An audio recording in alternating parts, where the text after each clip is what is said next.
আসসালামু আলাইকুম, সবাই কেমন আছেন? আশা করছি সবাই ভালো আছে। যে গত রাত্রে যে এই ঘটনাটা ঘটে গেছে, এই যে সাতপন্থী আর জুবাইরপন্থীদের মাঝে, আসলে আমরা মুসলিম হিসেবে এটা আসলেই ঠিক হয়েছে কি না, মুসলিম হিসেবে এটা খুবই দুঃখজনক এবং লজ্জাজনক। কারণ আমরা এক আল্লাহর ইবাদত করি এবং আমাদের যে পথ প্রদর্শক ছিলেন তিনি আমাদের শেষ নবী হযরত মুহাম্মদ সাল্লাল্লাহু আলাইহি সাল্লাম। আমরা একমাত্র আল্লাহর ইবাদত করব এবং নবীজির দেখানো পথে চলব। আল্লাহ পাক শেষ জমানার জন্য কি দিছেন? কুরআন দিছেন। আরে এই কোরআনের মাঝে আমাদের জীবনযাত্রা, যে চলা ফেরা, কি কি করতে হবে না করতে হবে সব কিছু নির্দেশনা দেওয়া আছে। এবং আমাদের যে শেষ নবী হযরত মুহাম্মদ সাল্লাল্লাহু আলাইহি সাল্লাম, তার যে জীবনী, সেই জীবনী থেকে কি আমরা এই শিক্ষাটা পাই যে এই যে ব্যক্তি পূজা করে দল গঠন করে একজন আরেকজনের বিরুদ্ধে মারামারি করা, মানুষ মেরে ফেলা, এগুলা কি আমাদের ইসলামে শিক্ষা দেয়? তারা যে কারণেই মারামারি করুক না কেন, যে কারণে, তারা তো মুসলমান। এখানে তো কোনো খ্রিস্টানের সাথে মারামারি করে নাই, তারা তারা কোনো হিন্দুর সাথে মারামারি করে নাই। ইসলামে মারামারি করাটা কখন ফরজ হয়ে যায়? যুদ্ধ, মানে যে নবীজির জীবনী যদি কেউ পড়ে থাকে তাহলে কেউ কখনো এইভাবে নিজেদের মধ্যে নিজেরা মারামারি করবে না। সামান্য একটা ইবাদতের জায়গা, যে যে জায়গাটাকে কেন্দ্র করে এই সমস্ত ঘটনা ঘটছে, মানুষ পর্যন্ত মেরে ফেলা হয়েছে, আপনারা মুসলিম হিসেবে কতখানি এটা মানতে পারেন? কারণ একজন মুসলিম হিসেবে, আমি একজন সাধারণ মুসলিম হিসেবে, আমার দায়িত্ব, প্রথম দায়িত্ব হচ্ছে আল্লাহর ইবাদত করা, মানুষের হক না মারা, নবীজির জীবনী অনুযায়ী, তার জীবন যেভাবে চালাতেন সেই অনুযায়ী আমার জীবনকে পরিচালিত করা।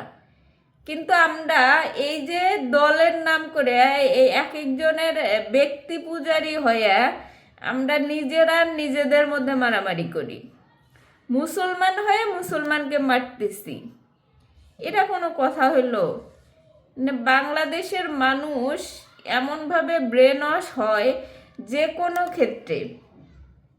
দেখেন, কোনো দেশে এরকম নাই, যে কম বেশি আছে, অনেক দেশেই আছে, কিন্তু বাঙালিদের মতো এরকম নাই যে ব্যক্তি পূজাটা বাঙালিদের মধ্যে সবচেয়ে বেশি। যে মানে একজন ব্যক্তিকে তারা পূজা করবে, তারই কথা মানবে, মানে সে যা বলবে সেটাই ফাইনাল। মানে নিজেদের কোনো বিবেক বুদ্ধি আক্কেল জ্ঞান কিচ্ছু নাই। মানে কি বলবো এদেরকে? এখানে যারা মারামারি করতে গেছে হয়তো কোনো একটা নাশকতা তৈরি করার জন্যই গেছে। যারা এই মানুষগুলা খুন করছে তারা তো আসলে মুসলমান বলা যায় না। কি উদ্দেশ্য করে খুন করছে?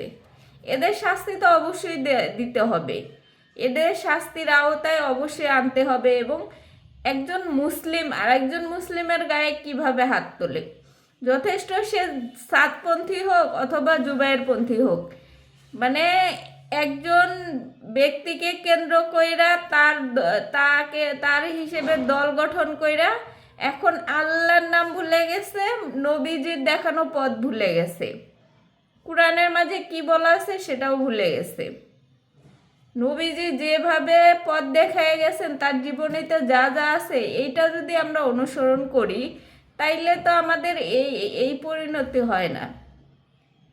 ইস্তেমাকে কেন্দ্র কইরা মানে এক দল আর এক দলকে নিষিদ্ধ করো, এই এটা করতে পারবে না।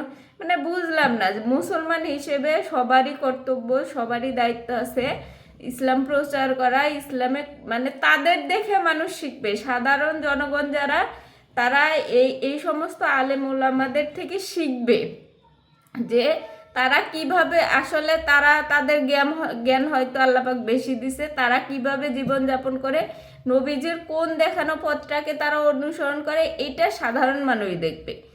কিন্তু তারাই মানে নিজেরাই যদি উগ্রপন্থী হয়ে যায়, নিজেরাই যদি এইভাবে মানে মারামারি শুরু করে দেয়, তাইলে সাধারণ মানুষ কাদের অনুসরণ করবে?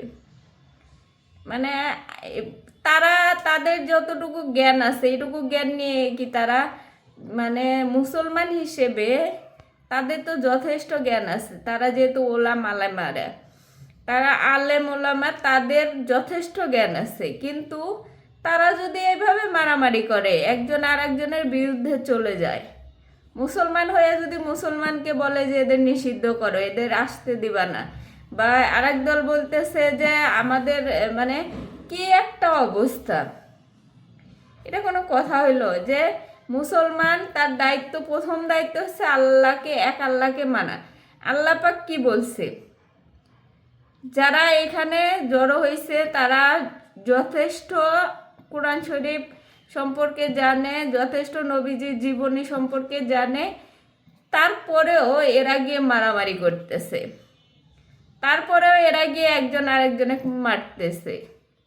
যেখানে প্রশাসনিকভাবে সমাধানের কথা আসতেছে, যেখানে ছাত্র আন্দোলনের বৈষম্য বিরোধী ছাত্র আন্দোলনের যে কেন্দ্রীয় সমন্বয়করা আছে তারা গিয়ে পর্যন্ত সমাধানের চেষ্টা করতেছে, যেখানে প্রশাসন চেষ্টা করতেছে, স্বরাষ্ট্রমন্ত্রী পর্যন্ত চেষ্টা করতেছে যে দুই দলকে সমাধানে আনার জন্য, সেখানে এই যে গিয়া যে মারামারি করা, আবার মানুষও মেরে ফেলছে, এইটা কি হইল?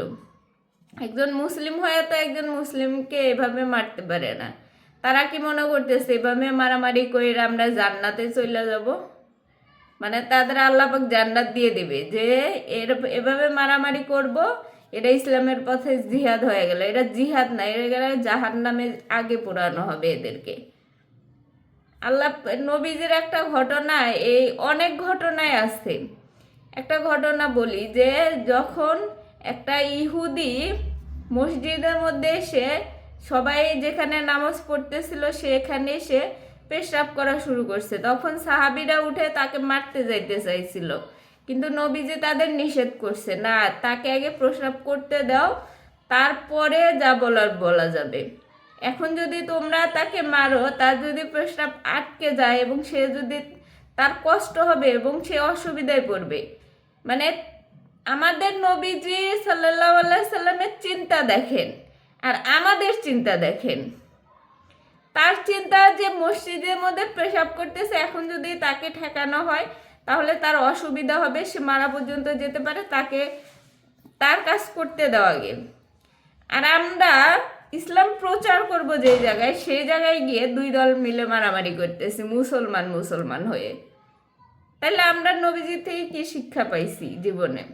আপনারা যে এতে বড় বড় আলেম ওলামায়, আপনারা যে এই যে মানে একজন আর একজনকে অনুসরণ করেন বা একজন আর একজনকে শত্রু মনে করেন, আপনারা তো এক আল্লাহরই ইবাদত করেন, হয়তো এক একজন এক একভাবে করেন, কিন্তু দিন শেষে সব কিছু মিলায় আপনারা মুসলমান। আপনারা মুমিন ব্যক্তি হয়ে উঠতে পারছেন কিনা জানি না, তবে মুসলমান যেহেতু, নামে মুসলমান হন আর যাই হন, আপনাদের তো উচিত না এভাবে মারামারি করা নিজেরা নিজেদের মধ্যে।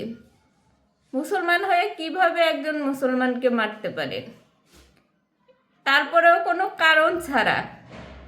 যার যার ধর্ম সে পালন করবে। এখন ধর্মের মধ্যেই আপনারা দেওয়াল তৈরি করে ফেলছেন যে ও ভালো না, ও ভালো না, মানে একজন আর একজনের বিরুদ্ধে শুধু কথা। এখন ওয়াজ মাহফিলগুলোও তো এরকম, মানে একজন আর একজনের বিরুদ্ধে কথা। না, আপনারা মুসলিম নামে আপনারা তো কলঙ্ক। মুসলমান, আমরা সাধারণ মুসলমান তো এগুলা দেখে আরো হতবাক হয়ে যায় যে আমরা কোন মুসলমান। আসলে আমরা মুসলমান হিসেবে কথা বলতে এখন লজ্জাবোধ করতে হবে আপনাদের কারণে। এও আলেম ওলামারাই যদি নিজেরা এভাবে মারামারি করে, সাধারণ মুসলিম কি বলবে, কি করবে? বিভিন্ন অন্য ধর্মের মানুষ তো এগুলা দেখে আরো সি করবে।